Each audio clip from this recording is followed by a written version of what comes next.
Select பண்ணியிருக்கிறேன். நம்மளுடைய அக்கா, நம்மளுடைய தங்கை, நம்மளுடைய அண்ணா, தம்பி அப்படின்னு சொல்லி நம்மளுடைய வேட்பாளர்களை செலக்ட் பண்ணி இன்னைக்கு உங்க முன்னாடி நான் ஒப்படைக்கிறேன். மக்களே, அவங்கள எம்எல்ஏ ஆக்க வேண்டியது உங்களுடைய பொறுப்பு.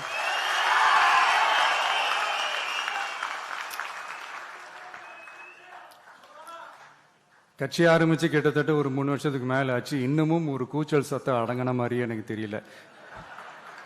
விஜய்க்கெல்லாம் என்னப்பா செல்வாக்கு இருக்குது, கூட்டத்தை வச்சு சொல்றீங்களா?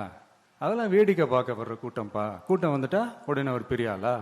கூட்டம் ஓட்டா மாறிடுமா, ஓட்டு சீட்டா மாறிடுமா? அதெல்லாம் எப்படி மாறும்? அதெல்லாம் மாறாது. இப்படி வன்மத்தில் கேள்வி கேட்கிறவங்களுக்கு நான் ஒன்னே ஒன்று சொல்றேன்.